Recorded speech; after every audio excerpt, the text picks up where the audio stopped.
Yo, we in here. We're live. We're live. Let me try to see if I can drop this down. Let me see if you guys see me. We're live. Let me know. Let me try to see if I can drop this down. Let me see if you guys see me. Where is this at? Let me know. Try to see if I can drop this down. Let me see if you guys see me. Where is this at? Let me know. Try to see if I can drop this down. Let me see if you guys see me. The reason why I'm asking is because I tried to get in with my laptop. The laptop. Hold on, because you can hear the feedback. Let me go back. Let me turn this down. Because my MacBook is telling me that I can't go live because I don't have Chrome. Hold on. Who's using Chrome? I am. Restore. All right. So they're letting me in Chrome. So let me go ahead. Good afternoon, everybody. Good afternoon. What happened is I was trying to go live on my MacBook right here, and it was giving me a lot of trouble with going live. So I was like, all right, fuck it. I got to go live right here, right now, because you guys have waited for me to go live. So I was just going to do it on my phone. I've done it before, but StreamYard literally started working the minute I started talking to you motherfuckers on here. So let me go back to StreamYard. Let me go ahead, clear all this bullshit out. Literally, this was fucked up about it. I low-key don't even want to start on this shit real quick, but hold on. Let me get started, guys. Before we start, I want to say good afternoon to everybody. Thank you for coming. Thank you for joining. I have been off of content creating. There's 8 people in here. That's what's up. I've been taking a break on content creating, I want to say, since May. I did a great episode of the pod, and I just didn't end up putting it out because a lot of stuff started happening at the same time. This year, now that we're on the last month of it, I think I could talk about a lot of stuff that's been going on. This year has been like a year for loss, if that makes sense. It's been a year of loss, a year of losses. Not saying like I took like hella major L's, but I kind of have, man. I kind of lost a lot of shit since the last time you guys see me. Not like monetary wise, not even like crazy shit, but just like certain people, certain situations. To start off, I was in a relationship for about like 6-7 years, whatever.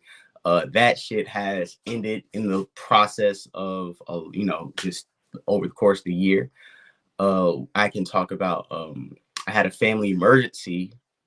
One of my parents had a stroke, and from there it went from them being completely independent to them kind of depending on me to assist them, to help them out, and kind of be that support system for them and make sure like they got they're fed, they're clothed, they've taken a bath, they had their medication, they went to their rehab appointments.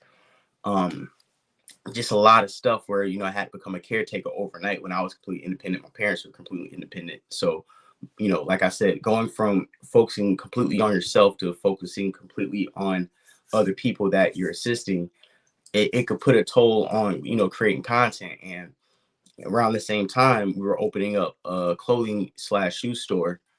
Literally all this is happening around the same time, and it was to the point where podcasting, content creating, talking about what's going on social media, what's going on in the entertainment space and the culture.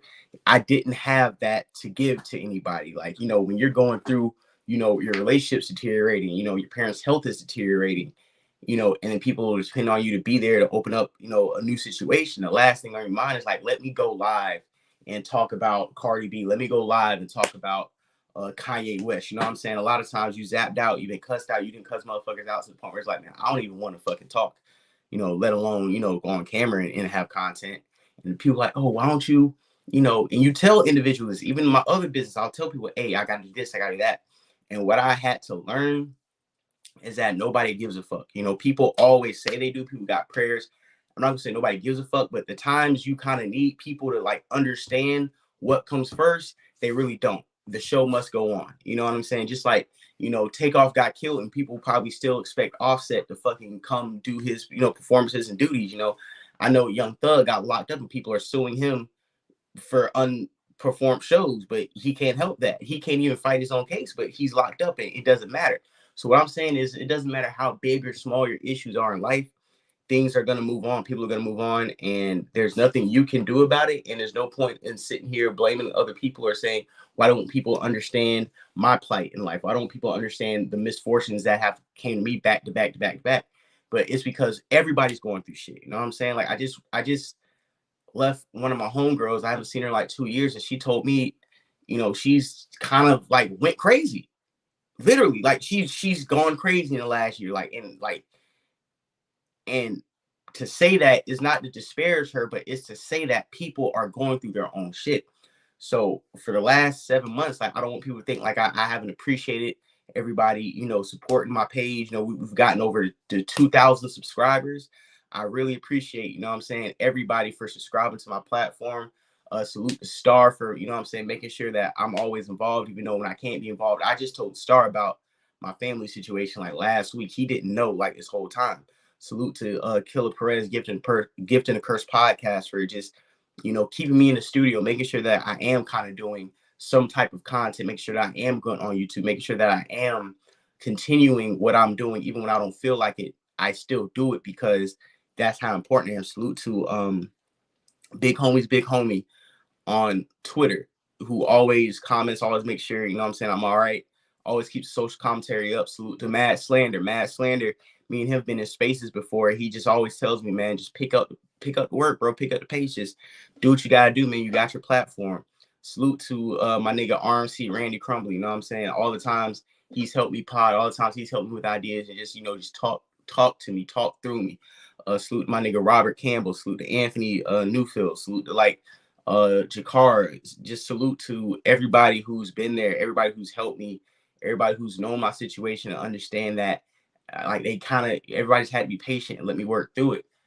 And I love you guys. I love creating content. I love people letting me know that I'm next up. I enjoy the fact that anytime I tweet, you guys interact. Literally, the thing that's been saving me the last 7 months has literally been Twitter. People say that's crazy, but being on Twitter, talking to you guys, you know what I'm saying, commenting, having fun, joking, flaming people, it's been therapeutic. It lets me know that the engagement's still there. You guys still want to hear what I got to say. You still want to participate in the content. And for me to finally get to where I'm at today, to be able to go live again, start doing StreamYard. You guys are not going to have to wait a week for me to pod. I'm not going to have a big setup. And that's something else I wanted to segue into is salute to Chig Smooth. That's another person I want to salute to. Chig Smooth. Literally been a beacon of light, literally been somebody who's been raising the bar every step he goes. No matter how high he has gone, he's always reached back to me and let me know if you need something. Let me know if you want to. During this break, he's put me on his platform and let me get some exposure. You know what I'm saying? So it's been a lot of people, big, high and low in this metaverse media sphere that's had my back. Salute to Don Press Sweet. The Clubhouse. We've had no room on Clubhouse shaking for like last year and a half, going 2 years. Salute to Don Press for always talking to me, always telling me I need to step it up. Salute to Shakira, salute to Tony Rome, salute to Two-Tone. You know what I'm saying? Salute to even B. James for, feeding into me, pouring life into me. Salute to Zach Lee. You know what I'm saying? I'm back now. I just want everybody to know that I'm back. I'm going hard in the paint, like the shit's not ending. And to transition to what I'm doing now, the times you see me in the 35 other episodes I've done when I podcasted has been, and don't be offended white people, but it's been in a white owned studio. And when I say a white owned studio, I'm not able to really get my bag when it comes to certain topics, because at the end of the day, there's a white man in another room controlling the audio, the visual, the sound, everything. And that's not bad, because I'm in Jacksonville, where you don't have a lot of professional podcast studios, much less any black owned professional podcast studios. So it's up to me to find the correct, building the correct environment and for me to get the creativity out and for it to look the way I want it to look. But with that, I felt like I sacrificed a lot of my authenticity because of the environment that I had to record in. And on top of that, trying to plan a pod, trying to get a group of people to be in one place at one day a week for an hour can become taxing sometimes. And there's a lot of topics that when they break in real time, you need to comment. That's something Chick Smooth showed me. That's something a lot of the YouTube content creators showed me, that when something happens, you can't wait 2, 3, 4 days to comment on it. You have to attack. You got to eat when everybody else is eating. You know what I'm saying? Like, that's what you have to do. It's the name of the game. So I've learned that, but I had to understand that the way I want to do content and the way content is going to be profitable and beneficial to everybody else, I have to go this way.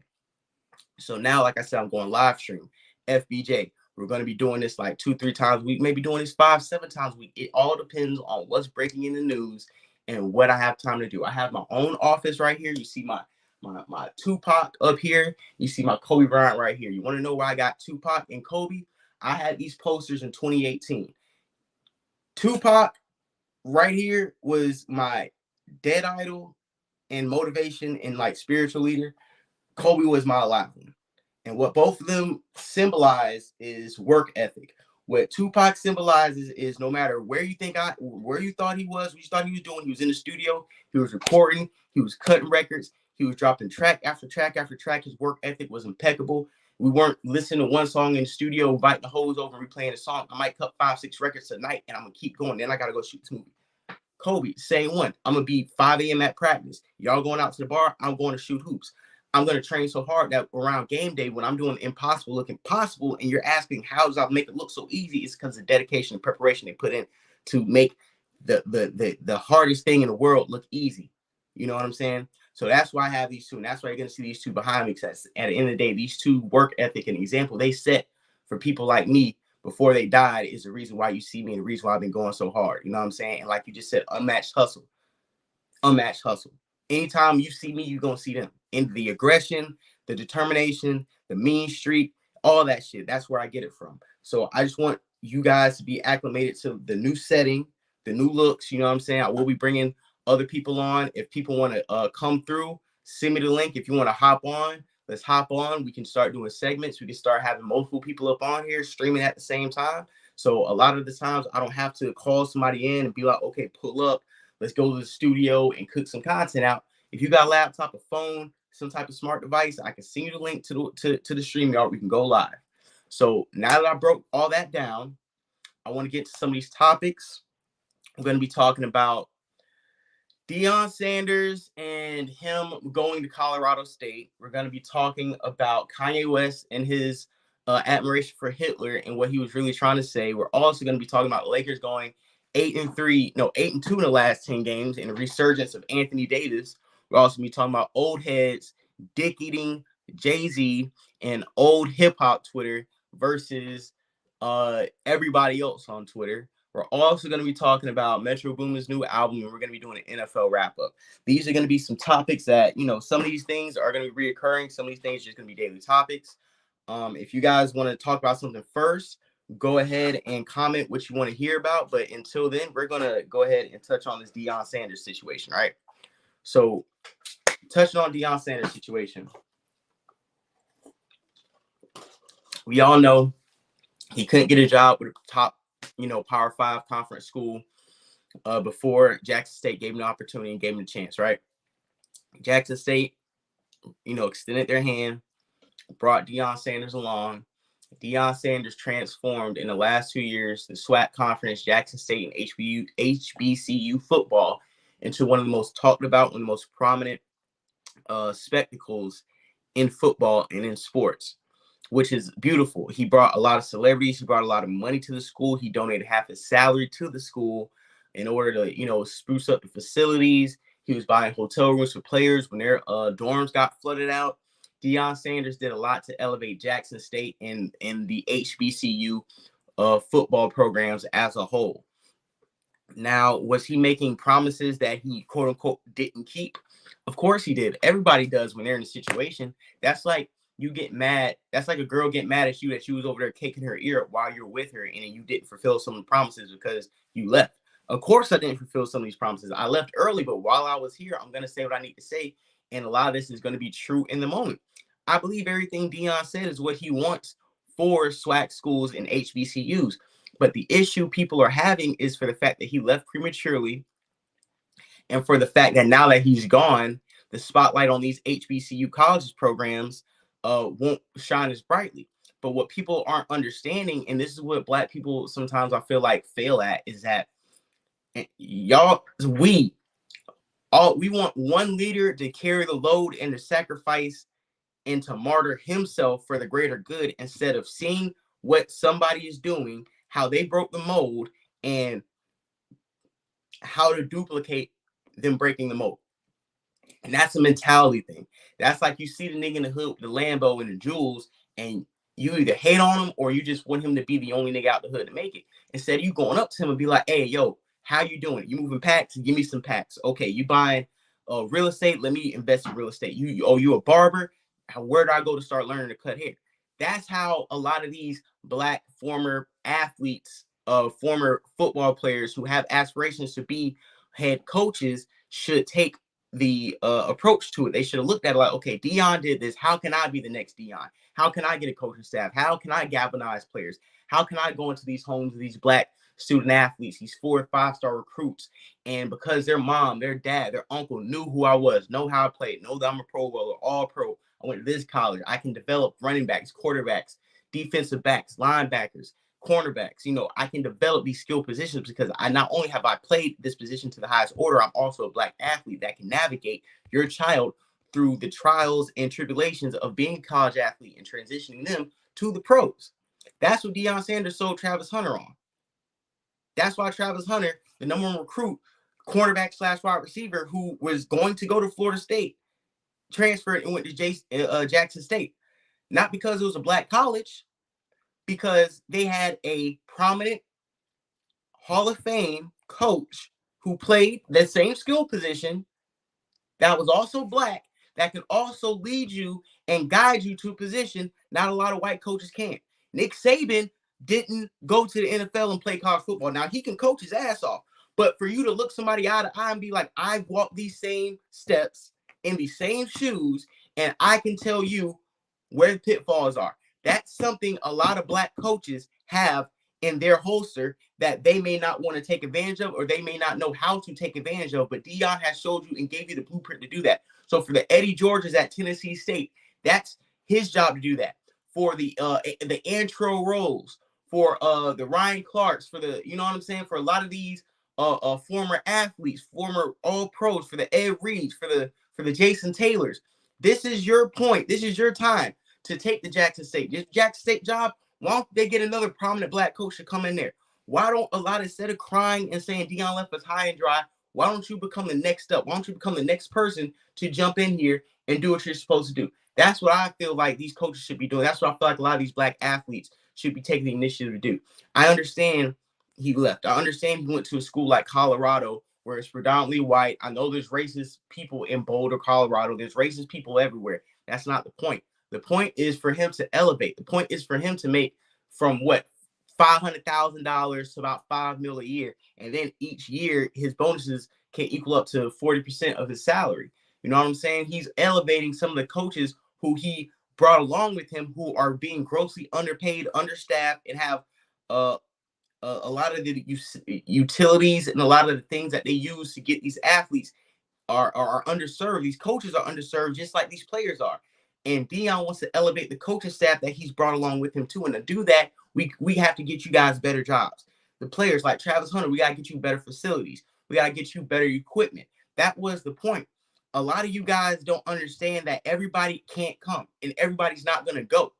Deion brought 4-star, 5-star athletes, probably some of these 2, 3-star athletes who went to these black institutions that are now elevated because they were playing up under Deion, now get a chance to go to Colorado. But a lot of players that Deion are not taking with him cannot play on that level. And that is okay because things happen. We can't all go. If a nigga came to Clubhouse and was like, I'm bringing the best and the brightest from Clubhouse to YouTube and I'm signing all these checks, not everybody who busts their ass on Clubhouse is going to be able to go on YouTube and get that check. No matter how much work they brought in, talent, cream rises to the top. Like, you can't get mad that some of these players are going to have to stay at Jackson State next year, and after their last game, they're going to have to get their CDL. After their last game, they're going to be Uber Eats. After their last game, they're going back to the hood, they're getting some pack, and now they trapping. That's just the realities. And the last game, they're going to have to take that degree and use it as something special. What a lot of you people are misunderstanding is that there's a lot of times where that camera was off and the microphone wasn't cut on, and some of those kids went to Deion Sanders' office looking for guidance and direction, and Deion Sanders gave them life lessons that you cannot apply on the football field, that they're going to take with them to become better men. This doesn't end on the football field. A lot of these kids had a chance to form a relationship with Deion Sanders that's going to change their lives, regardless if they pick up another football or not. And that's what a lot of people are missing, that Deion Sanders is more than a coach. A lot of other coaches that leave these schools to do their thing, we understand that. But what Deion Sanders meant to a lot of these black kids is more than just being a fucking coach. You know what I'm saying? It is what it is. And I understand where HBCU people are coming from, but what I'm saying too is a lot of you people from HBCUs took your HBCU degree and went to work for white companies and don't give no money back to the HBCU that gave you your degree. But you expect Deion Sanders, who didn't go or graduate from the HBCU, to be more dedicated to those institutions than you are to your own institutions that you came from. Okay, just because you go to the homecoming and shake ass and wear the HBCU varsity jacket doesn't mean you're actually supporting the infrastructure that gave you a platform to go work for some of these white companies and be the black token at these white companies. You get mad that Deion did the same thing you did. Some of these white institutions weren't giving you a chance. Some of these white institutions weren't giving you scholarships. The only ones that were was the FAMs, was the Jackson States, was Bethune-Cookmans, right? Those are the only people that was coming to your home sending you offer letters. And you took that because you didn't want to go get a little 2-year community college degree and go to FSU. You didn't want to go to Florida. You didn't want to go to Georgia. So you decided to go to the HBCU. You got your degree, you got your experience, and you took that. You took that degree. You took that black excellence. You took that, oh, we're around black people for 4 years, pro-blackness. You took all that pro-blackness and that pro-black degree and went and got a job at a white company. And now you work for the white man. Nothing wrong with working for the white man, but don't get mad at the black man for doing the same thing you did.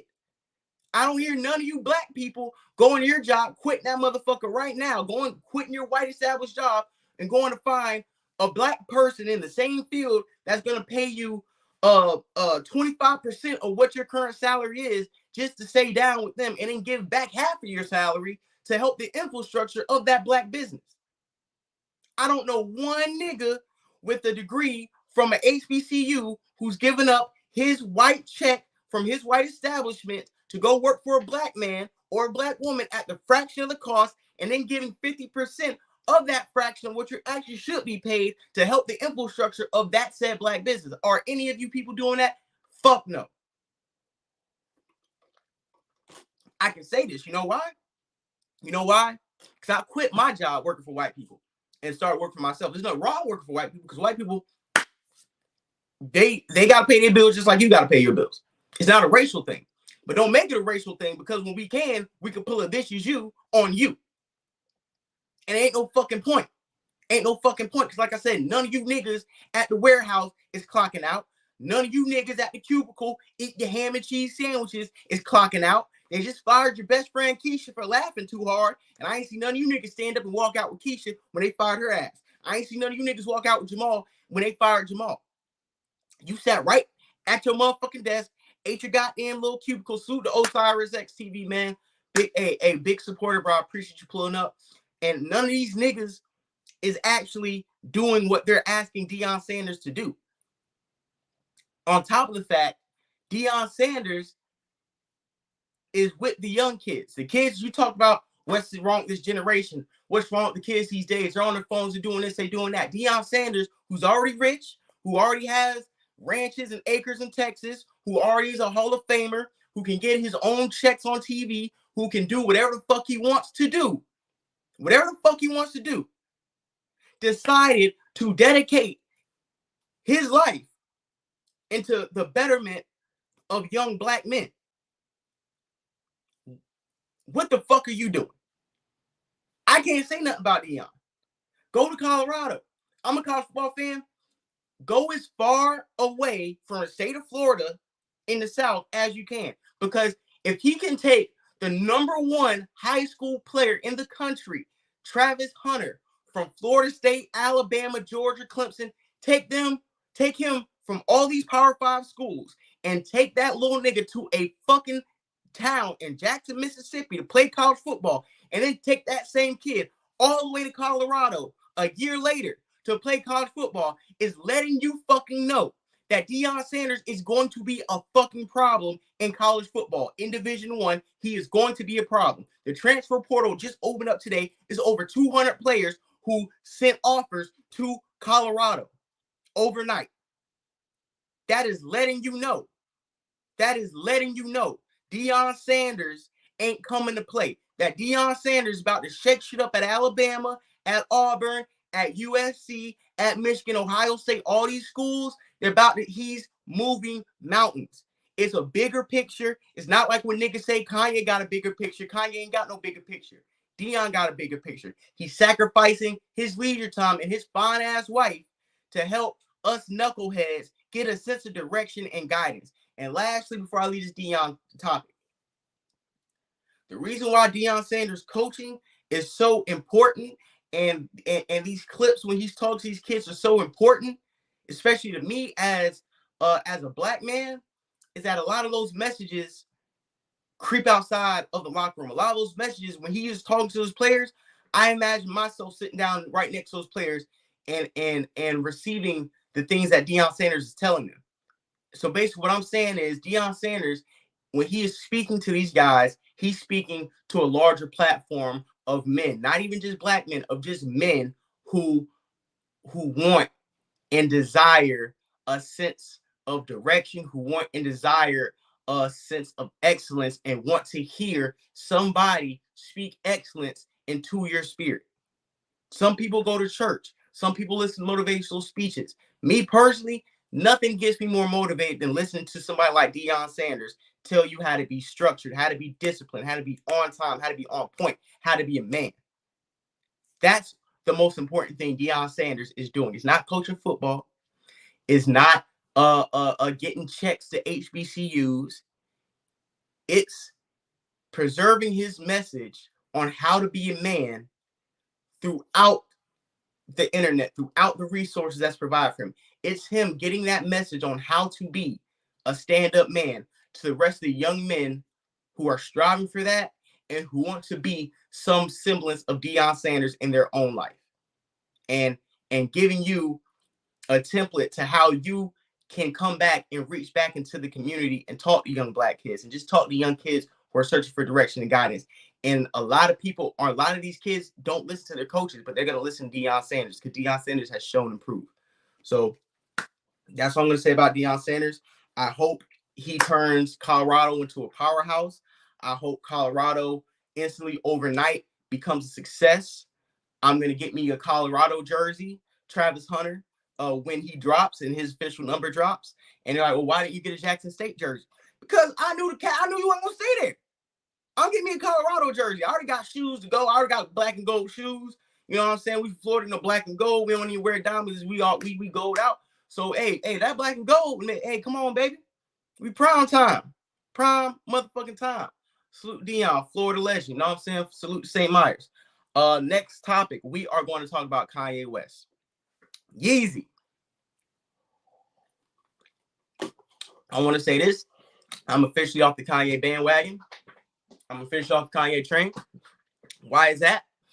Because Kanye West, at this point, I cannot defend what he says. I understand his point in what he's saying, but I can't defend what he says and what he's doing. Number one, let's talk about what he's doing and the strategy.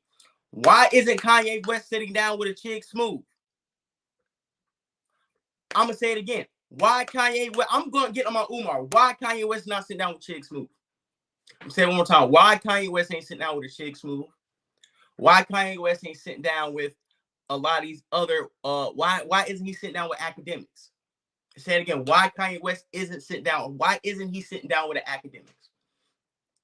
Why is he going to places like Nick Fuentes? Why is he going to places like what's the dude's name? Aiden Ross. Why is he going to InfoWars?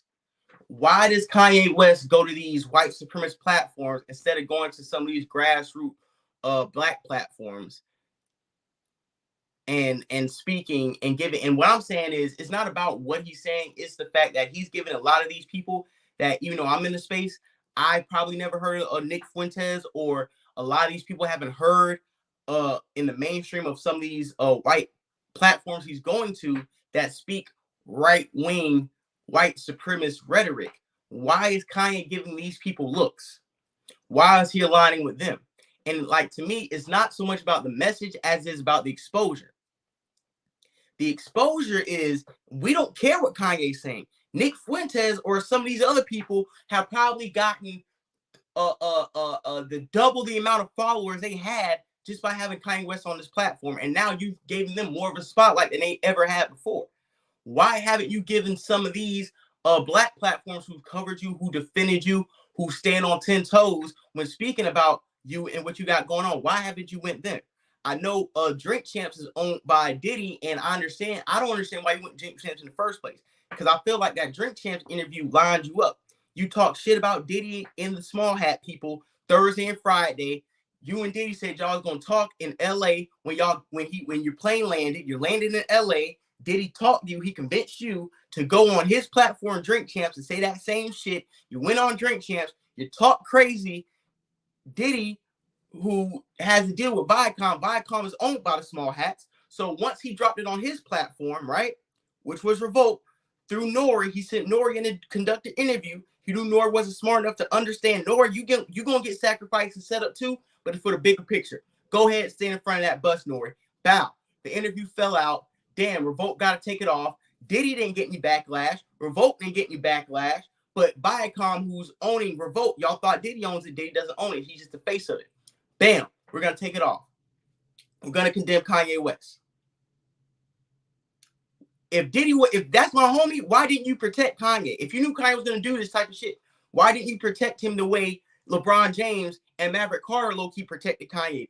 They didn't agree with what Kanye said, but they were like, I'm not going to put this out.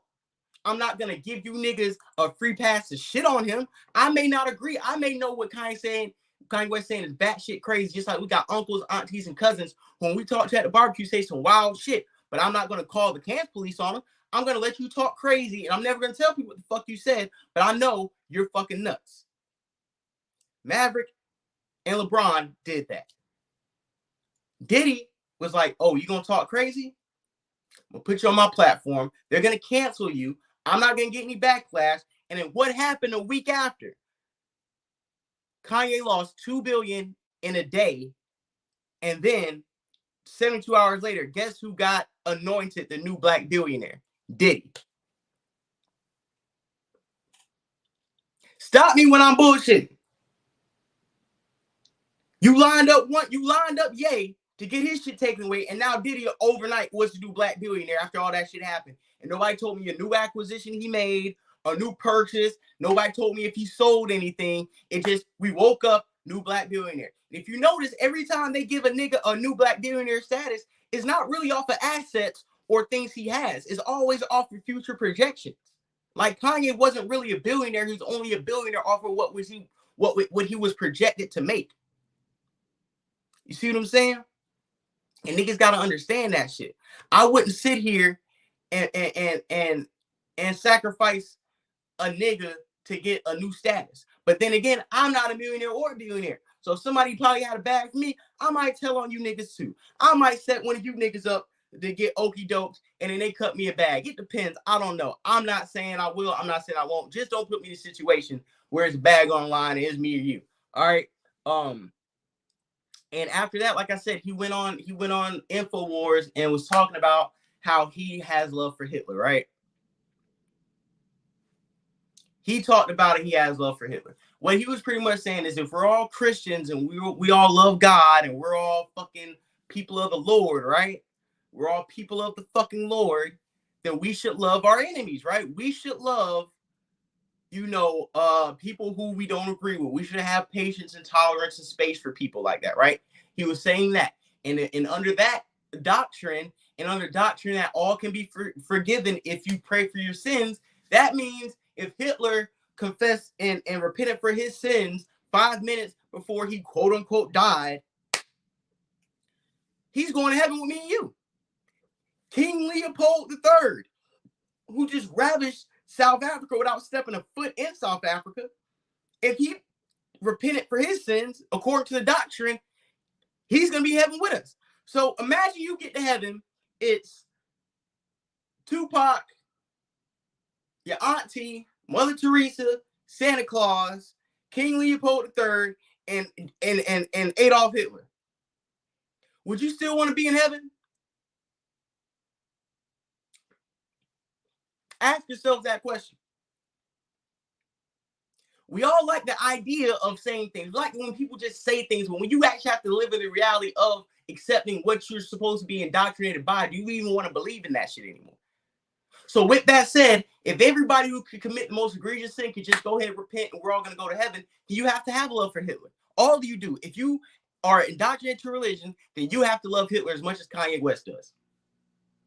And if you don't, then you're going against your own religion. My issue with what Kanye West said, well, I want to say my issue. What he was pretty much saying also is that there's good and there's evil in everything. I'm a good person to some people, but I'm a fuck nigga to somebody. Somebody else, I'm the realest nigga they know. A lot of y'all niggas, I'm one of the realest niggas y'all know. A lot of other niggas in this motherfucker, I'm the most hoe ass, bitch ass nigga y'all have ever came across. And what I'm saying is the same thing Kanye said. There's good and there's evil to everybody. There's good things bad people do, and there's bad things good people do. And you cannot totalicize somebody based off of singular acts. If you want to, that's fine. But what Kanye West is saying is there's good in everybody and there's evil in everybody. And you can't just categorize somebody as good and somebody as bad, because based off of your own perception and the doctrine you subscribe to, you're already contradicting yourself. So like I said, your auntie, what about your crackhead uncle who stole your mom's TV that had Christmas money in it? What if he repented for the sins and you always hold against him that he stole your mom's PlayStation 2 money back in 2001 and you don't want him in heaven? But he might be sitting in heaven with Derek Fisher, motherfucking Adolf Hitler, and the nigga who fucking shot Biggie. All these niggas might be in heaven. And you might be in hell because you didn't repent for your sins. So what I'm saying is, we all have our own ideology on who we think is good, who we think is evil, who's going to heaven, who's going to hell. But the sickest thing about it all is that wherever you're going to go, when the Lord takes your soul and you get deleted off this app called Earth, when whatever unknown source clicks your off button and you wake up in some type of purgatory, or you wake up and wherever the fuck this is after this life, you may not know if you're in heaven or hell by the people you might be surrounded by. You may not be able to tell the difference.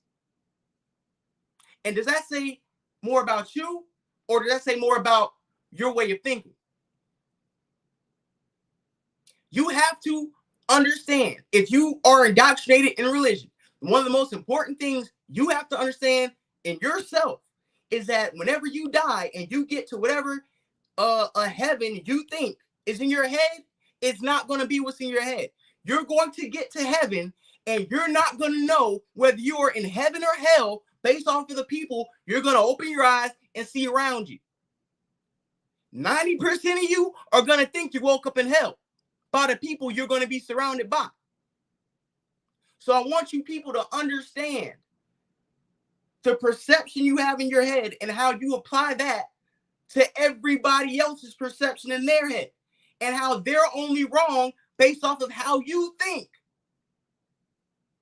Let me say it again. They're only wrong based off of how you think. So with Kanye West, he needs to shut the fuck up, because what he does is take good points, like he takes good sentences that he hears and good facts, and he doesn't have any information, he doesn't have any sources, any documents to expound and articulate the facts that he just blurts out. And at certain points you cannot do that. Like for me, I'm more articulate than Kanye West. I say things, but I get into long soliloquies as to why I believe in these things. Kanye West's mind is so erratic. He says he's buzzed these buzz sentences that are gonna overshadow most of his talking points, and he gets mad when the media manipulates what the fuck he says. You have to get people to understand where you're going with these topics, or else we're gonna be like, you love Nazis. We're gonna think you're anti-Semitic. We're gonna think you're crazy. And we know you're not crazy. You're just a rich ass nigga who told us you were gonna be rich and has gone through unprecedented things to make you who you are. And yeah, you're a little weird, but that's okay because we all are. And at the end of the day, all this nigga needs to do is get around some black people so he can formulate his opinions in a way that's digestible to the average nigga who's scrolling on his timeline and that clicks on a 30-second Kanye West rant and deems him crazy. Get around some black women. Get around some black men. Stop hanging around with right-wing think tank supremacists, because Kanye West thinks all black people are Democrats, and that's why he's over there, and we're not. A lot of black people think the way Kanye West does. We just don't have the platform or the cosign from a Kanye West to elevate our talking platforms. And instead of him, if you were pro-black, like Kanye says, if Kanye was so about his people, he wouldn't be talking to the Nick Fuentes and going on all these other small platforms that are owned by white people to get off your anti-democratic, anti-liberalist, anti-small hat narrative. Because we're seeing he has no friends. So I'm just going to wrap that up with the Kanye West topic. Salute the chick Smooth. Just got a notification. I think he posted maybe this live stream on his IG story. That's a good look. That's a big look. I really appreciate it. Like I said, there's another reason why I love content creating, because it's community that we create content with, the support that we give each other, like I said, the live streams, the shout outs, the salutes. And like I said, just paying it forward. You know what I'm saying? And I'm very excited about what I'm doing now, because, a lot of you people in the comments, man, anytime you want to go live, just hit me up. I will send the link. We will have about 5, 6 to 10 screens on there. I just paid for like some premium StreamYard shit, so we can have all the bells and whistles. We can really get the shit popping. So select, once again, salute Shake Smooth. Salute everybody in this bitch. We got like 22 motherfuckers in this shit. This shit is packed. Salute Osiris TV again, man. Next topic, we're going to be talking about the Los Angeles Lakers, right? Yes, we did speak on Coach Sanders earlier in the live stream. That was the second topic. We can always go back and view it, because this is going to be on YouTube. So, we did speak on the Coach Prime topic. Salute Coach Prime. Salute to University of Colorado. We're going to be talking about the Lakers. They're 8-2 starting the last 10 games. Finally, I'm not a Laker fan. I'm a Kobe Bryant fan. I do like LeBron, but I'm not a Bron sexual. I know it's a lot of you Bron sexuals that may be here that identify as LeBron's surrogate boyfriend or girlfriend, whichever way you want to look at it. AD, he's cool. I like AD. Westbrook is always one of my favorite players, just off his attitude alone. Westbrook is somebody else I would probably put up here as far as work ethic and just aggression. Like, that's how I like to, attack life as well. So pretty much what we've been seeing with the Lakers is what people wanted and what would have been the best case scenario when we heard Westbrook was coming to the Lakers. When we heard Westbrook was coming to the Lakers, we're like, okay, Westbrook can put up triple doubles. AD can give us 30 and 15. LeBron can give us 25, 7 and 7. And if they can give us them with a few role player performances, we can win some games. The problem with that is last year, Westbrook didn't know how to fit into the offense. AD was in street clothes, and LeBron was either hurt, or when he played, the team was so trash that he had to expend all his energy in the first 3 quarters in order to keep them in the game. And when the fourth quarter comes and you think LeBron's supposed to be clutch and bringing them home, he's ran out of gas. That was the theme of last year. Now, all 3 are healthy. You have a coach like Darvin Ham, who played in the league, who's also a black coach. And when I speak on black coaches, and when you hear about black coaches, it's not people are saying like affirmative action, like get rid of white coaches, hire black coaches. No, what we're saying is sometimes you have certain athletes, you have certain people on your team where it's going to take a strong black man to look this nigga with the ego in the eye and tell this nigga to sit the fuck down. I need you to do XYZ. I need you to face this way. I need you to stop the bullshit. I need you to come here on time and help me, nigga. Help me. Black man to black man. Sometimes you need a strong black voice around a bunch of rich niggas to tell them, hey, chill out and listen to me. Little example. When I was listening to Bill Bellamy talk about the work stoppage on any given Sunday when LL Cool J beat up Jamie Foxx, and how LL Cool J and Jamie Foxx weren't coming to the set, so they had to stop recording. And the only person out of this $80 million film who can sit these black men in one room and get them to understand it's bigger than you and what you want was who? Jim Brown, a black man. So what I'm saying, what I think the Lakers needed was a black coach to sit all three of these niggas down, sit their egos down, and let them know we need to shut the fuck up. We need to do our jobs.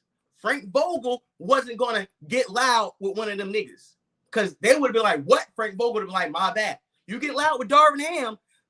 Listen, I'm going to say this. Never fight a bald black man. Any black man that has lost all his hair has nothing else to lose. If you are talking to a bald black man and he raises his voice, calm down, and you need to get into the spirit of obedience, because a bald black man already lost his hair. He has nothing else to lose. Darvin Ham is a bald black man with a big ass, 2 dents in his head, and an indented forehead. He's with the bullshit. So once he told Westbrook, you coming off the bench, or I might beat your ass. Westbrook came off that bench. When it's like, hey, LeBron, you need to stop bullshitting and get back on this court. LeBron ain't missed a game. AD, get out the street clothes and get your ass in the paint. AD is probably the first time you've seen a nigga come off injury and get right back into his prime with this many days off. This nigga just dropped 55 in like 17. Only a bald-headed black man can strike the fear of God in niggas to the point where they are playing out of fear. They are playing like, nigga, if I don't step up, I might have to square up with coach. A lot of y'all have black teachers. A lot of y'all know goddamn well that black teacher, I got to make sure my homework done in there. Not because I like the class, because this motherfucker going to call me out. He going to call me out in the classroom. I might be at my locker talking to the hoes. And my black ass teacher going to come up on me while I'm talking to the hoes. Hey, yo, Jonathan, why you out here talking to these hoes and we got 3Ds on your motherfucking report card and your black ass standing up here late talking to these hoes? These hoes know you got 3Ds. And what you gonna do? Your face gonna turn red, your shoulder gonna drop, you're gonna drop your head, you're gonna get your backpack, you're gonna walk your dumb ass to class. Now let your white teacher come around there and say, why you talking to these hoes? You know you got 3Ds, you might slap the shit out the teacher. You gonna cuss your teacher out. Why? Because you don't have that much respect for that teacher that you do that black teacher. And that same thing I was talking about Coach Prime. When there's a black person of leadership and authority there to convince you and coach you into being your best self, you kind of understand it's your responsibility as a fellow black person to give them a chance and to at least subscribe to what the fuck they got going on. And when you don't do that, you're not only doing a disservice to him or her, you're not only doing a disservice to yourself, but you're doing a disservice to your community, and you're doing a disservice to anybody who gives a black person a chance in a position of leadership. And I think LeBron, AD, and Westbrook, they understood that, and it took them a couple games to understand that. But once they did and they started sacrificing, you seen the way they beat the Bucks? You see the way they beat Giannis? You see the way they just beat the fucking Wizards? No trades. They've been trying to make trades for 2 years. They don't need to make any more trades. They need to re-sign Melo for shooting. They don't need to make any more trades. Westbrook is Westbrooking. LeBron is LeBroning. AD is AD.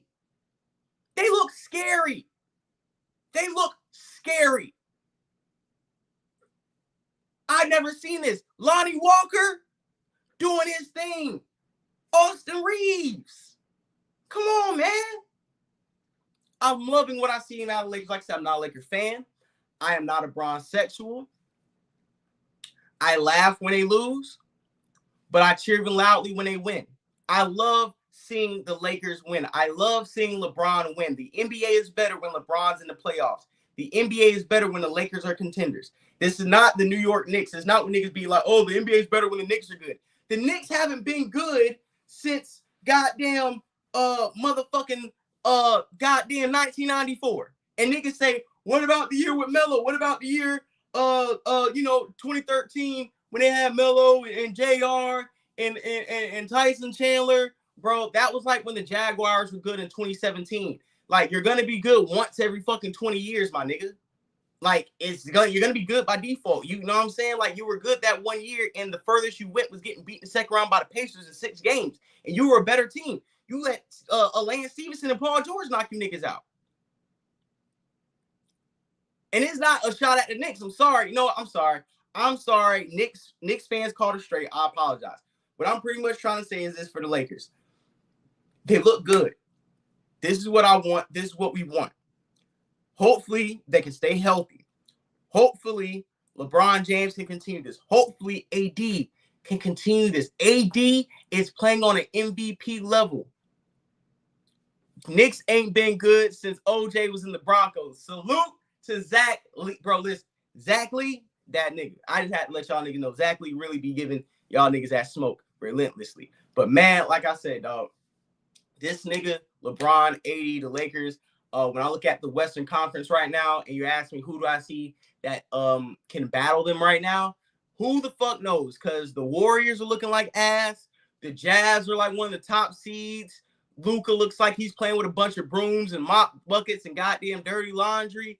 The Jazz have one of the top seeds. I don't know what the fuck is going on in the Western Conference. All I know is the West looks wide open, and it's the best time for the Lakers to start getting on a run, getting on a streak. And even with the Clippers, what's going on with Kawhi Leonard? He's the real street clothes. Why does Kawhi Leonard not get as much smoke as Anthony Davis? That's what I want to know. Where's the Kawhi Leonard smoke? Another topic for another day. Let's get into one of the topics that's going to be controversial. I want some feedback in here because, I'm a part of Twitter.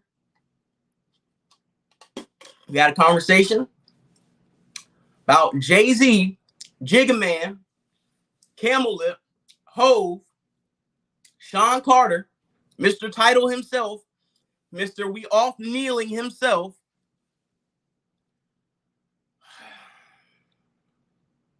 Is Jay-Z musically relevant? Is Jay-Z relevant? Jay-Z is always going to be relevant because it's fucking Jay-Z. Nobody was debating. First of all, old head Twitter, old head hip-hop, backpacker, boom bap Twitter got into a tizzy because Lil Bootsy was making a devil's advocate conversation with Vlad because Vlad was talking about how 21 Savage said Nas isn't musically relevant, right? And Bootsy was like, okay, if Nas isn't musically relevant, despite the fact that he's dropped 4 albums in 2 years, that one of them's won a Grammy, and if 21's saying he's still musically irrelevant, despite the fact all the work Nas has put in over the last 2 years, then Jay-Z, who's giving you a verse a year, isn't musically relevant. And you have to agree based off of what 21 Savage said. That wasn't based off of Bootsy's opinion. That wasn't based off of anybody else saying Jay-Z wasn't musically relevant. We're saying based off of 21 Savage's definition of musical relevance, Jay-Z isn't musically relevant either. Based off of 21's definition. Because old head hip-hop Twitter and their Kango bucket hats is a little too tight on their head. They got hearing aids. They can't see too well. They can't hear too well. I don't know. All that boom bap has went deaf. They didn't understand the context. They started attacking Lil Bootsy, right? And all of us was like, my nigga, as cool as Hov is, we're not blasting 99 Problems in the club, bro. Like, where I'm from ain't coming on in the fucking club, bro. Change Clothes ain't coming on in the fucking club, bro. Like, no fucking goddamn Imaginary Players ain't coming on in the fucking club, my nigga. Like, stop it. One thing old head niggas love to do when it comes to Jay-Z is like, act like Jay-Z is the best nigga in every category in hip-hop. Like, they're like, Jay-Z's the best rapper, he's the best businessman, he's the best beat picker, he got the best bars, he got the best metaphor. Jay-Z is not the best at everything. Jay-Z makes the best club record. Jay-Z don't. No, he don't. Lil Boosie is way more relevant in the clubs than Jay-Z. You put on a Jay-Z set and a Boosie set in the club. You put on a Boosie set in the club, it's going up. You put on a Jay-Z set in the club, you scaring the hoes. A lot of you old head niggas on Twitter, y'all know y'all be scaring the hoes. And y'all love scaring the hoes in the name of hip-hop. Y'all need to stop. For real.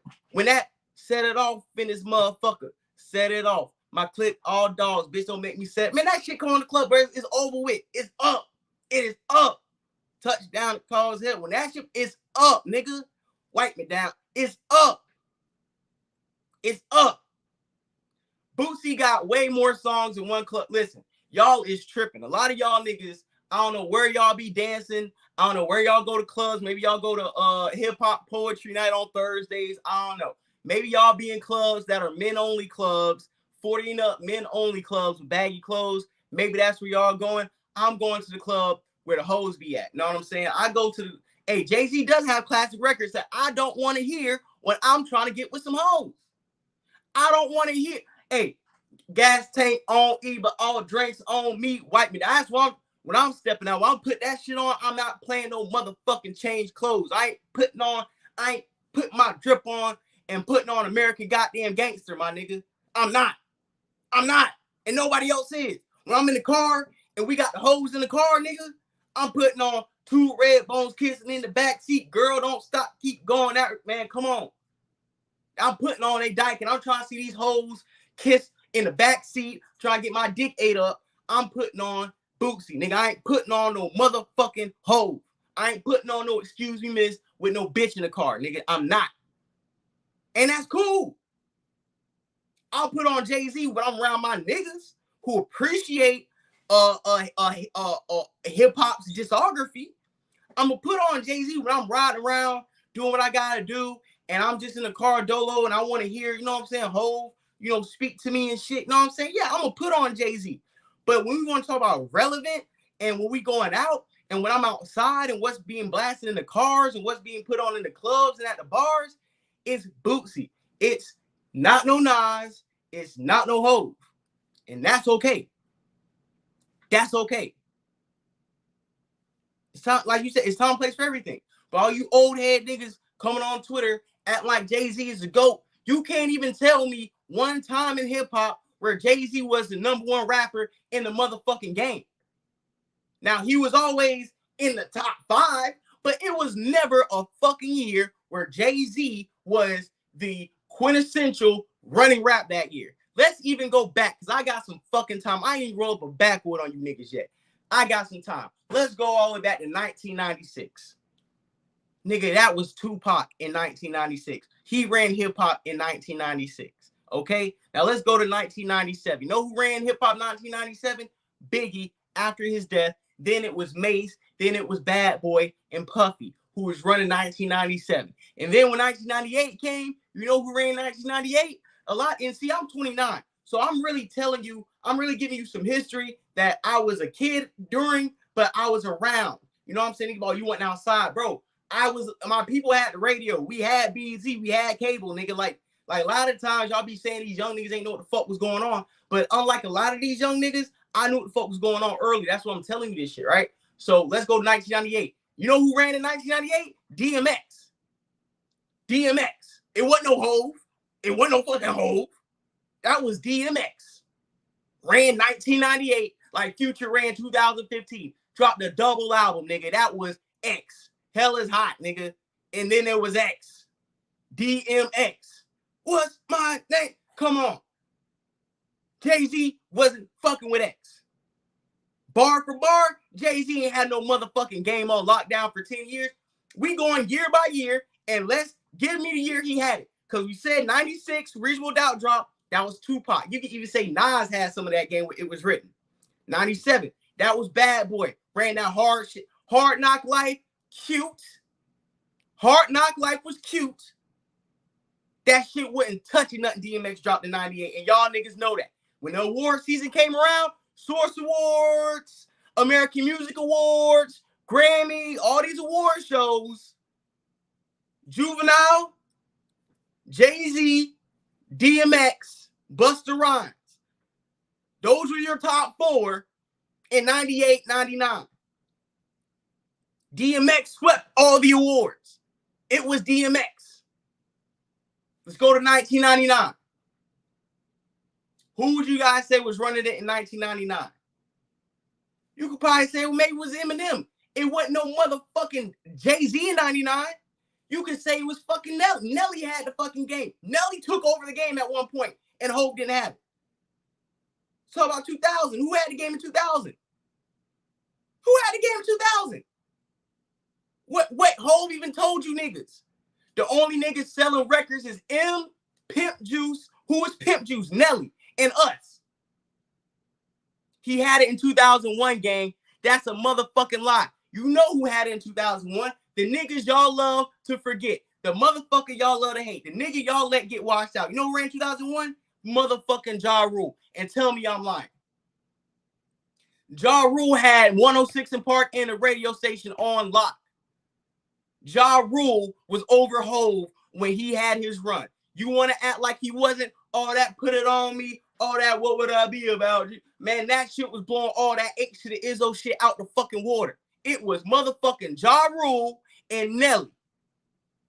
Cap like you want to, because a lot of y'all niggas ain't have no big sisters, ain't have no aunties, ain't have no uncles, ain't have... Bro, and we ain't talking about outselling. We talking about who is the hottest in the game, and y'all talking about outselling records 30 years after the fact. We ain't talking about 30 years after the fact who sold the most records from there to now. We talking about right now, just like when we talk about when Jay-Z dropped the Black Album and G-Unit dropped their compilation group album. I forgot what that shit was called, but it was one with a Stunt 101 and all that shit. That outsold the Black Album when it came out. A lot of you niggas don't want to admit that that sold the Black Album. Now, revisionist history, 30 years later, the Black Album has outsold that G-Unit group album. But at the time, G-Unit and 50 was outselling Jay-Z. Beg for mercy, thank you. And you niggas know that shit. So, going back to 2001, that was the era of Ja Rule, my nigga. You can't tell me what the fuck, what's my motherfucking name? Are you red? And shit with that, him and J-Lo, nigga. That was running summer. Oh, that H to the Izzo was cute. Put Ja Rule and throw some hoes on the record. Ja Rule was Drake before Drake. And you niggas know that shit. You niggas know goddamn well when you got in the car, was you gonna put that Ja Rule album on or that Hov album on and you had some hoes in a goddamn Escalade in 01? I'll wait. All right, then. So stop acting like this nigga Hov had an 01. 02. Hov ain't had no shit in 02. To me, bro, I would give, like I said, I would still give props to, I would still give that shit to Luda. I would still give that shit to Eminem. You got to give Eminem one of them years, bro. I might give Eminem 02. And I'm not even a big Eminem fan. So where do you place Jay-Z at? Jay-Z in my top 5 hip-hop artists of all time. But Jay-Z never had a year that he ran hip-hop. So when we go back to 02, I'm going to give that motherfucker to Eminem. Nigga dropped the movie, won Grammys, dropped the album. Eminem was that nigga in 02. Let's go back to 03. Who had it in 03? You know who had that shit in 03, nigga. You know who had that shit in 03. It was 50, nigga. 50 motherfucking cent, nigga. 50 had the game on lock from like 03 and 04. My Jay ain't had. So Jay had the game when Get Rich or Die Trying, when Wank still was dropping. Thank you. Pain is Love was what niggas had on when it was getting pussy, like we had on Nothing Was the Same and Take Care. Stop playing. like Ja Rule wasn't the hottest nigga in the game in 2001. Let's not act like Nelly wasn't the hottest nigga in the game in 2000. Let's not act like Eminem wasn't the hottest nigga in the game in 2002. Let's not act like DMX didn't have a game in 98 and 99. So now we going back to 2003. Get Rich or Die Trying dropping in the club. Jay-Z retired. He told you niggas, I'm dropping my last album. They even have motherfucking documented niggas who said we were in the motherfucking studio and Jay-Z came to us and said, my nigga, get all your music out now. Drop your albums and record your videos now. You know why? Because 50's fucking coming. 50's coming. And Jay-Z got the fuck out the way. Rockefeller got the fuck out the way. And y'all know he did. So 03, 04, 50, nigga. 50. Now, when we go to 04, right? Jay-Z's retiring. That Black album was cool. One of my favorite Hove albums. But he retired. So who picked up the game around 04, 05? That's when the South started really taking over. We're probably not going to go back to New York for the rest of this conversation. And y'all niggas know that. That's why I don't like talking to New York niggas. Because every time we talk about New York niggas, the only facts you niggas bring up is when this nigga was wearing number 8 and had a fro and had Shaq in the background. That's the last time y'all niggas had some shit. So now we going to the motherfucking 2004, right? 2004, 2005 era, right? I'm going to say T.I. was running 2004, 2005. Nigga dropped ATL. Nigga dropped I'm Serious. What was that, bro? Trap music. I'm going to get, and we talking 05, 04. Now, okay, I'm going to give 04. Shit. Like I said, I might still get that to 50, bro. Because 50 really ran the game probably from 03 to 05, to be honest. 50 Cent ran the game from 03 to 05. And if you want to talk about Jay-Z and 50 at that time, look who Jay-Z was doing business with. Jay-Z started doing business with 50. What do you do? Hey, yo, 50. Me and 50 gonna do the Rock the Mic tour. Not him and Ja, not him and M. Me and 50, me and the new guy, we're gonna do the Rock the Mic tour. Know what else he did? Yo, Reebok wants to give me the S. Sean Carter. You know what I'm gonna do? I'm gonna call up 50. Hey, yo, 50. Reebok's giving me a shoe deal. I want you to get a G-Unit shoe. So now he get the G-Unit shoe. They had a Reebok commercial. Thank you. Hov stood next to 50 during his run.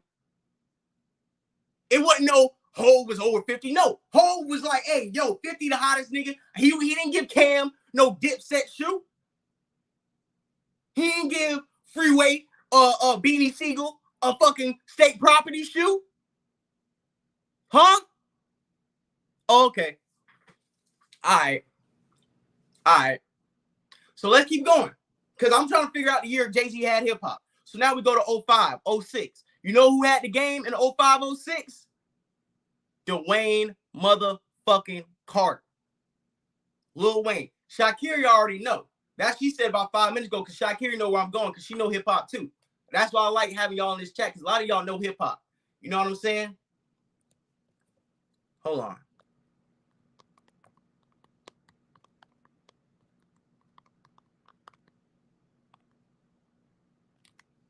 So like I said, man, Lil Wayne had the game, bro. When he said best rapper alive since the best rapper retired, he was talking about Hov. Now, am I going to say Hov was the best rapper in the game? Of course. But was he the number one nigga in the game? Fuck no. A lot of other niggas had that time. Every time Hov dropped the album, somebody else was really more popular. Nah, Jeezy. Jeezy, I'm one of the biggest Jeezy fans. I will say Jeezy probably had his little run back in 05 too, but Jeezy wasn't the hottest nigga in 2005. To me, because you were coming up and you were ascending, doesn't mean you were the hottest nigga. Like I said, the reason why I say Nelly was hotter in 2000 than what you would say Jeezy was in 2005 was because Jeezy was around the mixtape era. Jeezy came up from the bottom. Nelly came around the time where labels had to tell you who was the hottest nigga. And once the labels put you on MTV, BT, TRL, VH1, and you had a hit record, you could be that. But when we start getting 05, we start talking about the Lil Waynes, the TIs, the Jeezys, a lot of them had to come up from the bottom to the top, right? We can even talk about Rick Ross around the time. We're going to talk about 05, 06. It was Lil Wayne, right? T.I. Wayne was going back and forth. A lot of niggas say T.I. was running the game at that time, and he kind of was. T.I. was where Nelly was in 2000. He was already in prominence. He was already getting those looks. He was already getting those movie deals. So nobody was really getting past T.I. That's what I'm saying. I love Jeezy, but Jeezy wasn't hotter than T.I. in 2005. He wasn't. He wasn't. I was there. And I'm a Jeezy fan. I'm a Jeezy head. I had the Snowman shirt. He wasn't hotter than T.I. in 05. 06, 07, Sean Carter, Jay-Z comes back. This nigga drops Show Me What You Got, right? Lil Wayne took that beat and ate it for lunch. And from that point, put it on wax. He was the best rapper in the game. Even Hov said he had to take a long walk and had to really decide if he wanted to do this hip-hop shit after that fucking freestyle Lil Wayne dropped. Lil Wayne probably has the longest run in hip-hop history as a top rapper, because we can say from 2006 to 2011, Lil Wayne was the number one rapper in hip-hop. From 2006, 2007, who was hotter than him? Dropping The Drought. Drought is over. Drought is over. 1, 2, 3, 4, 5. Dropping goddamn Louisiana. Dedication 1, 2, 3. Carter 2, 3. I'm Not a Human Being. Features.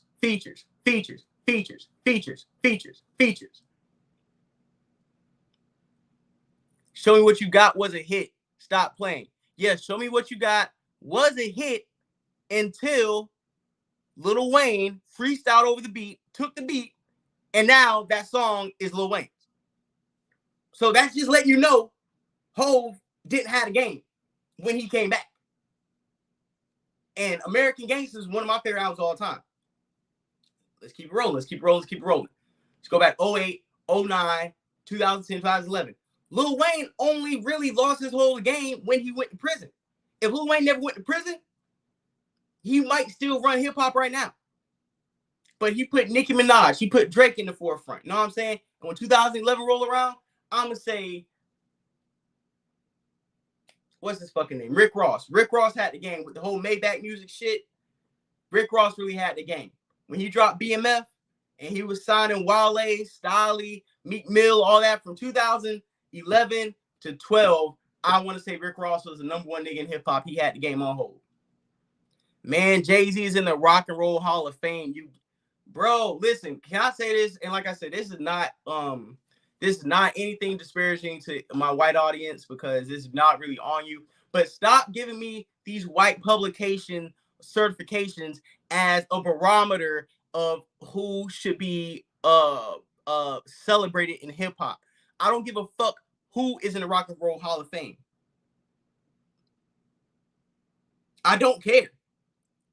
It's a lot of niggas that should be in the Rock and Roll Hall of Fame that's not the Rock and Roll Hall of Fame. And just because they got Jay-Z in there and put him in the Songwriters Hall, what the fuck does that mean? They gave Kendrick Lamar a Pulitzer award-winning prize for one of his albums. It wasn't even like the most fire album.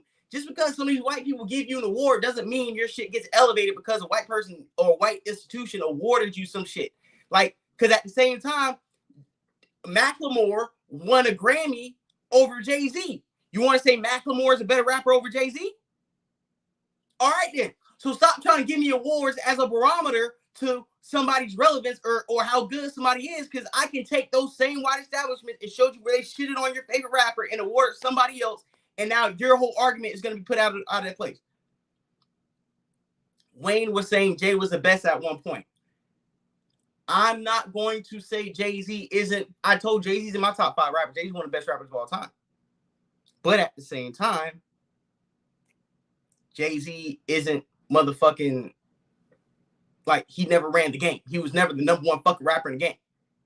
Wayne said he was one of the best, but he's not the best. He's not the best. He never had the fucking game on lock. He never been the unequivocal number one rapper. Everybody's going to go to Hov. No. Once he said he retired, niggas start giving him his flowers. Y'all niggas got to remember, pre-retirement Jay-Z, post-retirement Jay-Z. Pre-retirement Jay-Z, Jay-Z was just another rapper, another top rapper in the game. He wasn't looked at as Oh, one of the best rappers. You know why Jay-Z and LL Cool J always have friction? Because y'all weren't around. 2002, LL Cool J dropped the 10 album. When LL Cool with Love You Better, all that shit, when LL Cool J dropped that album, that was his retirement album, and that was LL Cool J saying in the game, I am the number one rapper. I am the greatest rapper of all time, LL Cool J. In 2002, when he dropped that 10 album, he was the greatest rapper of all time at that time. A lot of you niggas don't go back past 1994 when it comes to hip hop, but in the early 90s, in the 80s, LL Cool J was the fucking man. LL Cool J was Hove before Hove.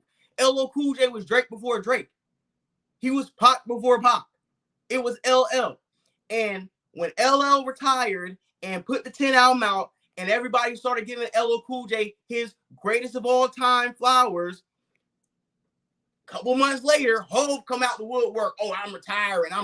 This is the last album. So he pretty much took all the LL Cool J steam, flowers, and roses and admiration that he's built up for over 20 years and took it over overnight to run his own retirement party and campaign. And the niggas overnight forgot about LL Cool J, about him retiring, and he had to come with a whole new motherfucking album. So what I'm saying is, this whole narrative of LL Cool, of Jay-Z being the greatest rapper of all time and everybody calling him Hove and loving him to death was only orchestrated after he told you niggas he was retiring, took off a year, and why he took off? Because niggas like 50 was running the game. Nigga had no room in New York to spit shit. Ja Rule couldn't make it. Dipset, none of the niggas could make it through the 50 wave.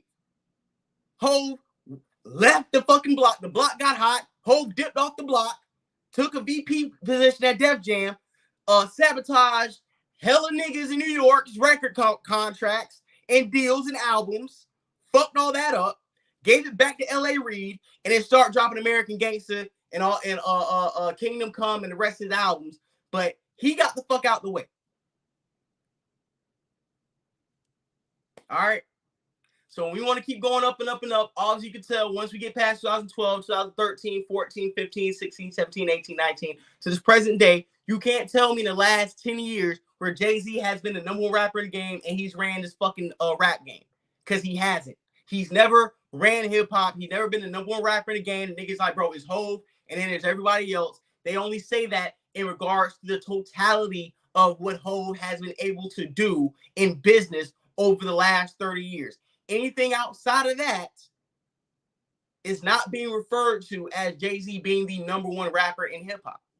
So I want all the old heads to understand that as young people, we love Jay-Z's music. We appreciate his entrepreneur skills. We love what he's brought to the game. He is always going to be a top 5 rapper to me. He's going to be in a lot of niggas' top 10. Hove is the fucking man. He's juice. He has one of the best albums of all time. He has one of the best discographies of all time. Jay-Z is a fucking man. But Jay-Z is not, will not, and will never be the number one rapper in the game and has never held the title as the number one rapper in the game. So old niggas need to stop it, okay? Please. Jay-Z was, Blueprint was a moment. It was a moment. It was a moment. It didn't run 2001. Illmatic was running shit. Tupac's fucking, what that album? Tupac dropped a fucking album 2001. Goddamn, Luda. Goddamn, Ja. Like, y'all niggas talk about that Blueprint was a moment. Y'all need to remember, 2001, just like it's a 12-month span, right? 12 months. Blueprint dropped September 11th, 2001. When September 11th happened, nobody gave a fuck about a rap song, album. Nobody gave a fuck about shit besides terrorism. Y'all niggas act like y'all wasn't there, and some of y'all niggas wasn't there, so I'm here to tell you. In 2001, after the Twin Towers dropped, nobody gave a fuck about a rap album. Nobody. Ja Rule had late 2000 to 2002. Ja Rule had it until 50 came. Stop it. Cut it out. Go get some help. Put some respect on Ja Rule's name. If right now they said I have a Ja Rule concert and I got a Jay-Z concert, Where do you think the bitch is gonna go? Where do you think the hoes gonna go? Ja Rule and 50 Cent had a concert the same day, same motherfucking venue. Just they split it in half. One room, there's 50. One room is Ja Rule. The another room is Jay-Z. You know where the hoes gonna go? They going to the Ja Rule concert. And you know where all the niggas that like women are gonna go? To the Ja Rule concert. You wanna know where all the fucking Frank holders and sausage slobbers and goddamn the Frank fraternity and the goddamn Glizzy Glazers are gonna go? To the Hove concert, because we want to see Hove. We want to scream Hove lyrics. We want to recite drug bars with Hove. Fuck the hoes. We're going to the Ja Rule concert because Ja Rule had the bitches. Just like Drake. We love our favorite rappers, but if Drake's having a concert, we're gonna go to the Drake concert. You know why? Because we like women, and we're gonna go watch what women are watching because we want to be close to them. We don't want to be close to niggas. But some of you niggas do want to be close to niggas. I understand that. Some of you niggas want to be y'all male groupies. You know, back in the day, the rappers had to worry about hoes being the groupies. Now they got to worry about fighting you niggas off who's pushing the hoes out the way in the VIP to stand next to them. The era of the male groupie has distorted what you niggas think is hot or not. And I hate that for y'all. I really hate that for y'all. And to continue this conversation, well, actually, just to wrap this conversation up, subscribe, go on my YouTube, go on my Twitter, to Florida Boy J on Twitter, and please watch me slander Jay-Z and a whole bunch of old hip hop heads who think boom bap era and backpack rap is the end all be all, and nobody dropped any good music in hip hop since 2000. Goddamn, actually no, they don't think anybody dropped any good rhymes since 1995. So salute to you old heads, get some help. Next, we're gonna talk about the Metro Boomin. Right? Metro Boomin dropped his compilation album, Heroes and Villains. It's pretty fire. I like it. You should take a good listen. My favorite song is that Metro Spider with Free Young Thug. You know, Free Young Thug. I said it's with Free Young Thug. He should change the name to Free Young Thug. It's with Young Thug. He fucking ripped it. And then my favorite part is the second song. I forgot what it's called, but it has Future on it. And what's that nigga name? Don Toliver. And Future's like, hey, I'm tweaking. I'm geeking. And I can't say these hoes. That goes hard. Future's always always one of the top rappers in the game. The tape's pretty fire. He got, The Weeknd on it. Got Takeoff on the verse. He got ASAP Rocky on there. Travis Scott makes appearances on it. 21 Savage makes appearance on it. That's my only problem with the album, though, is that I feel like it's too much 21 Savage. Especially with the Drake tape that drops. It's just too much 21 Savage for me right now.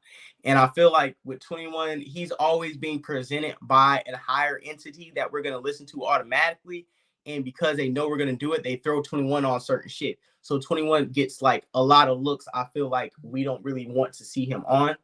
And I don't really want to see 21 on all these songs. He can rap, it's cool, but I don't like hearing him calling people pussy because it doesn't convince me.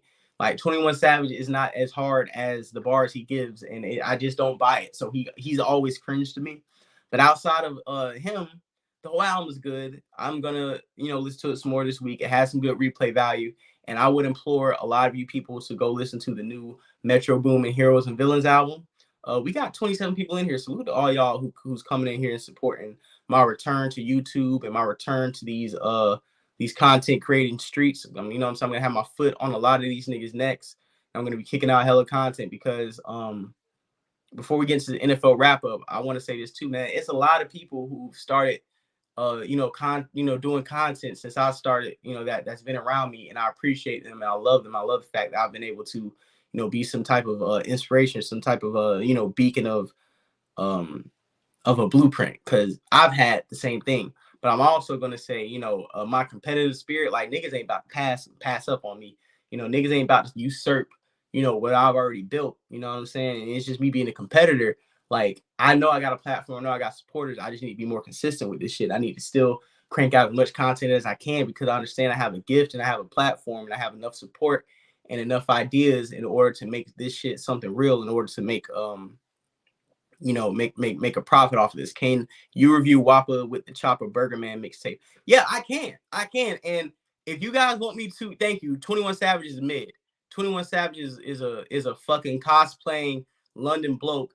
And if anybody you knows 21 Savages, even chicks who tell 21 Savage I want to fight him one-on-one. I would, me and him can shoot the one-on-one, and I pretty much I can beat up 21 Savage. So I have zero respect for him.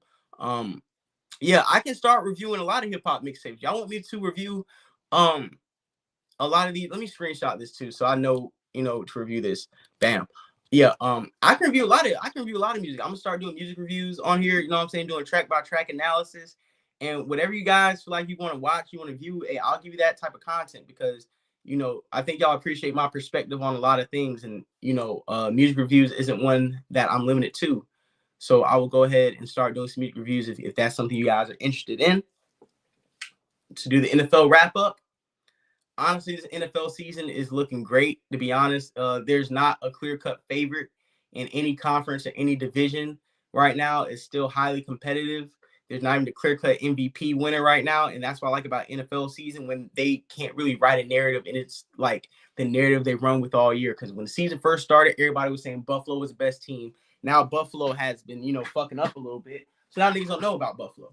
The Bengals are on a 4-game winning streak, and they beat the Chiefs again, and that's been what, 3 straight times they beat the Chiefs. So it's like the Chiefs, you know, or the Bengals have the Chiefs number right now. You know what I'm saying? They're not scared of them. The way Jamar Chase looked yesterday, which is proven again why Jamar Chase is one of the best receivers in the NFL.